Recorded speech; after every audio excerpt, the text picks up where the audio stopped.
Thunderhole Cave Incident. On July 15, 1995, two experienced cave divers prepared for a dive into Thunderhole Cave in Florida. Robert McGuire and Del Mose had planned this dive meticulously over the previous weeks. The dive plan used mixed gas diving with different nitrogen and oxygen mixtures at various depths. Two separate breathing mixtures had been prepared with clear labels on each tank. One was a standard mix for deeper portions, and another was a 50-50 mix for shallow depths. McGuire had taken Sudafed tablets that morning because his sinuses were bothering him. McGuire and Mose entered the water together shortly after 10 o'clock in the morning. The descent began smoothly through crystal clear water with excellent visibility. At 70 feet below the surface, they reached their first planned waypoint. This was where McGuire should have switched tanks and left the 50-50 mix for later. The 50-50 mixture was perfect for shallow stops, but dangerous at greater depth. But somehow the switch never happened correctly during the routine dive. Perhaps McGuire became disoriented, or maybe the Sudafed affected his mental clarity. He continued his descent with the wrong tank, carrying the 50-50 mix deeper. Mose had no reason to question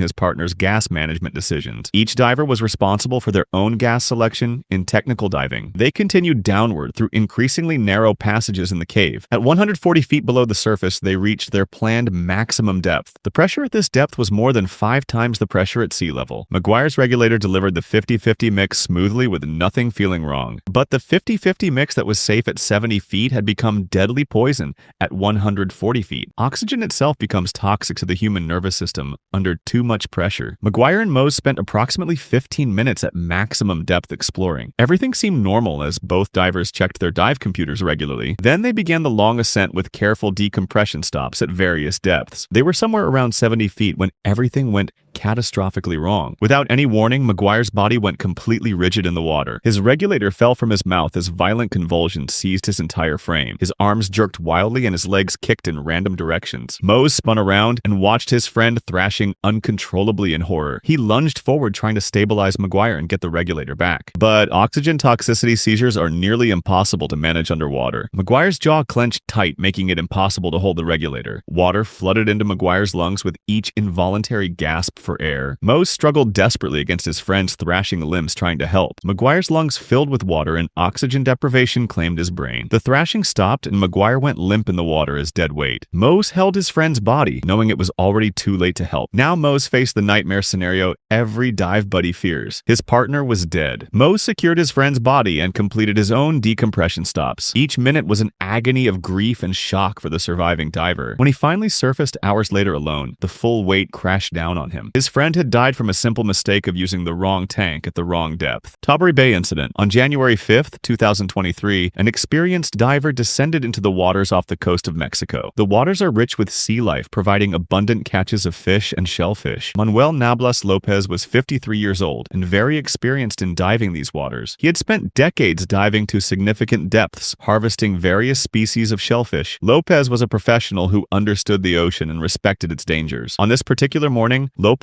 was part of a small crew harvesting axe scallops. These scallops live on the seafloor at significant depths in the Gulf. Lopez was using a surface-supplied air system connected to the boat by a long hose. This system allowed him to stay underwater for extended periods without running out of air. The plan was straightforward: descend to the seafloor between 36 to 59 feet deep. His companions would remain on the support vessel above managing his air supply. As Lopez descended that morning, the water conditions were less than ideal. The visibility was relatively murky, making it harder to see potential dangers. Lopez was working near the seafloor, moving among schools of fish, searching for scallops. He was wearing a black wetsuit, which is standard equipment for divers. His movements through the water created vibrations that predators could detect from far away. What Lopez and his crew didn't know was that they weren't alone that morning. Somewhere in the murky waters below, a massive great white shark was cruising the area. This particular shark was enormous, estimated to be about 19 feet long. A 19-foot great white shark weighs around 2,000 to 2,500 pounds. These are apex predators that have perfected their hunting techniques for millions of years. The shark struck Lopez with immense force, closing its jaws around his upper body. This was a full predatory strike from one of the ocean's most powerful predators. The crew members on the support vessel had no warning anything was wrong. They felt unusual tension in the line and began pulling Lopez back to the surface. When they pulled Lopez's body up, the scene was something out of a nightmare. Their colleague had been destroyed by the shark attack with massive injuries. It was immediately clear that he was dead. The entire attack unfolded in a matter of seconds seconds, possibly less than 5 seconds. There was no prolonged struggle or opportunity to fight back or escape. By the time they pulled Lopez up,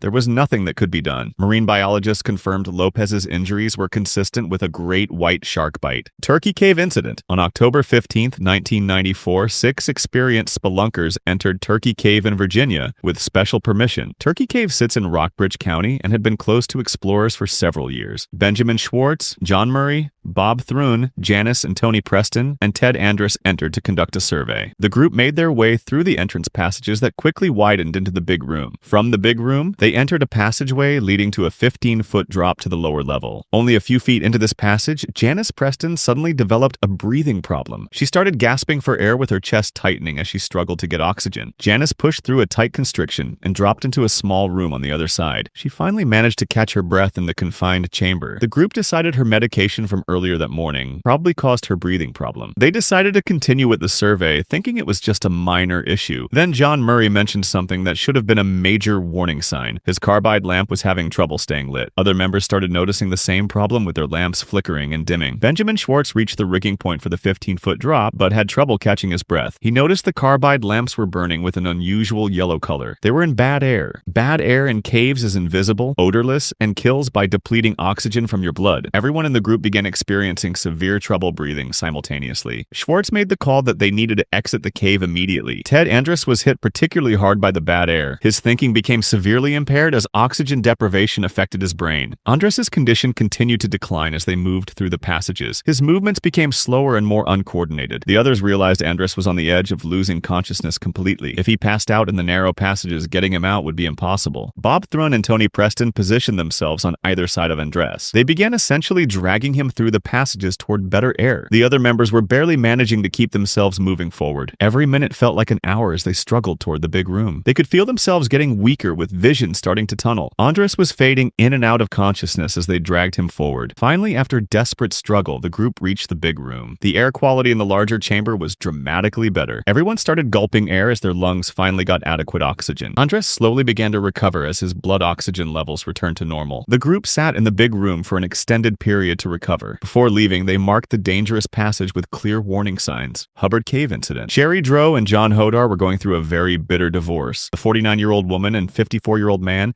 had been fighting and arguing for months. Their families wondered if they would ever be able to be nice to each other again. But on Sunday, August 24th, 2003, something changed between them. Maybe they felt nostalgic for better times when they were happy together. They decided to go caving at Hubbard Cave in Glenwood Canyon like they used to do. They didn't tell anyone where they were going that day. Not Sherry's daughter, not John's friends. Not a single person knew their plans. It was an impulse decision that seemed harmless at the time. The cave entrance looked like a mouth in the mountainside. They had been to this cave before when they trusted each other. Now they stood at the entrance as strangers who just happened to share a history. What was supposed to be a quick look became something much more dangerous. They turned on their flashlights and stepped into the darkness. The first passage was narrow and they had to squeeze through sideways. Then they crawled through spaces barely wide enough for their shoulders. The cave system twisted and turned like a three-dimensional puzzle. Every direction looked the same as they moved deeper underground. Then disaster struck when they reached a junction where 3 tunnels met. Neither of them recognized this part of the cave system. The cave had become a maze and they were lost in its heart. John's flashlight beam showed identical rock formations everywhere. Nothing looked familiar as they backtracked and tried different routes. Every path led to more confusion and they couldn't find the way out. When their flashlights began to dim, panic set in quickly. They found a small alcove barely large enough for both of them. The cramped space forced them to sit pressed together. John's light flickered twice and then died completely. Sherry's flashlight lasted a few more minutes before it also went out. Complete darkness and crushing silence consumed them. The temperature in the cave was dropping and they had nothing with them. No food, no water, no extra clothes, just hope that someone would find them. But who would notice they were missing since they told no one? Monday passed in a blur of cold and hunger. They took turns sleeping and pressed together for warmth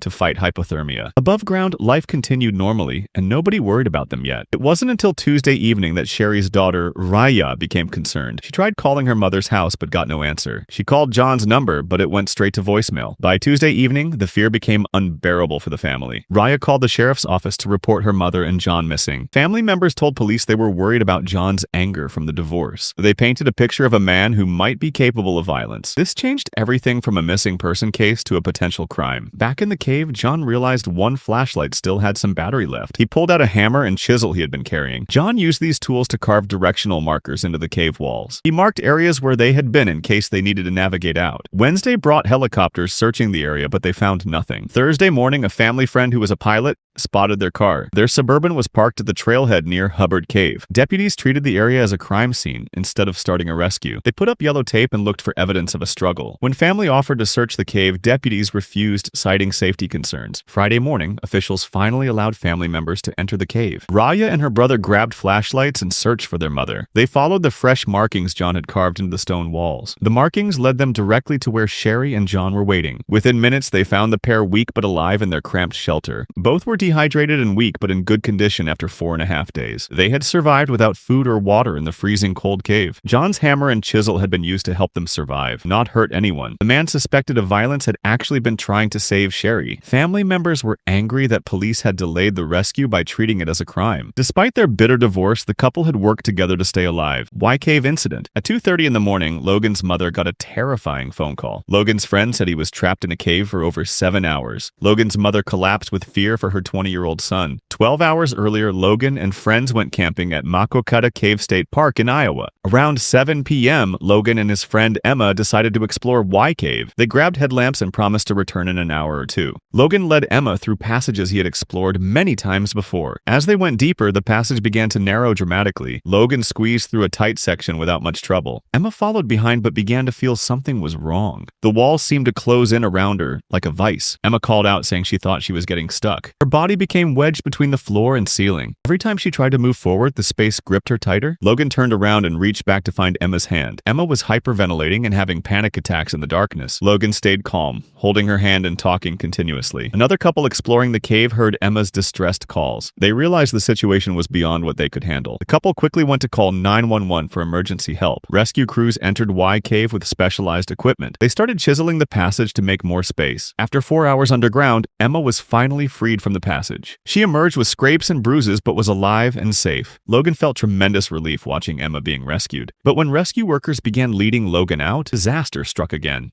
As Logan tried to move over a crevice, exhausted from stress, he slipped. He dropped deep and became wedged even worse than Emma. Logan was stuck face down with his arms pinned beneath him. A solid rock ledge pressed down above him and he couldn't move. The rescue operation became much more difficult and dangerous. Logan's family was contacted and rushed to the cave site. Logan had been trapped face down for nearly 20 hours. Rescue workers brought air chisels to carefully chip away rock. They managed to get oxygen to Logan and started an IV. Hours passed as Logan's parents waited above ground. The rescue workers said Logan would need to help lift himself out. After 20 hours underground, the rescuers had created just enough space. Logan somehow found the strength to work with his rescuers. Using the small space they created, he got better leverage with his arms. In an almost miraculous moment, Logan pulled his torso free. Rescue workers immediately grabbed him and guided him to safety. When Logan emerged from Wye Cave, he was covered in dust and mud. He was exhausted with scrapes and bruises, but walking and breathing. His mother rode with him in the ambulance to the hospital. The nightmare that began with a 2:30 a.m. phone call was finally over. Both Logan and Emma survived their terrifying ordeal in Wye Cave.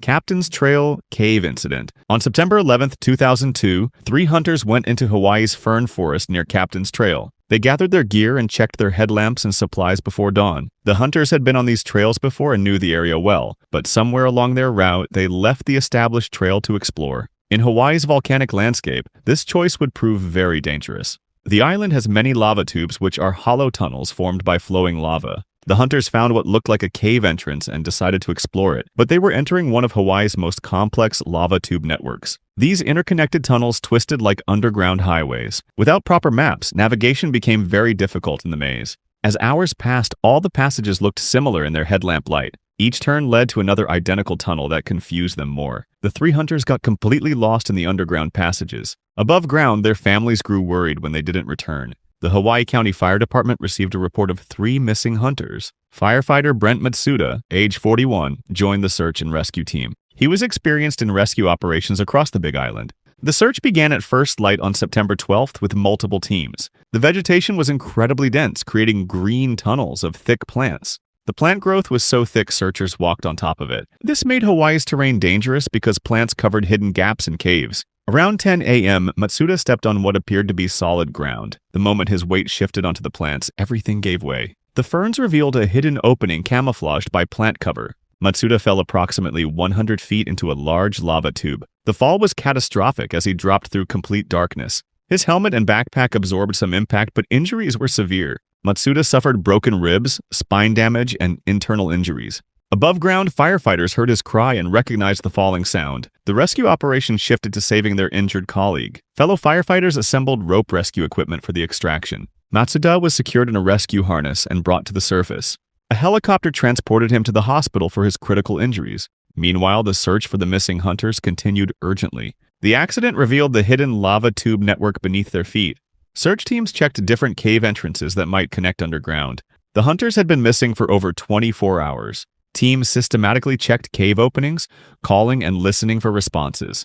The breakthrough came when a searcher heard faint voices echoing. Following the sound, he found the 3 missing hunters. They were huddled together, suffering from mild hypothermia. Their lights had failed and they were lost in the dark tubes. They had spent nearly 24 hours underground in constant cold, but they were conscious and able to walk with assistance.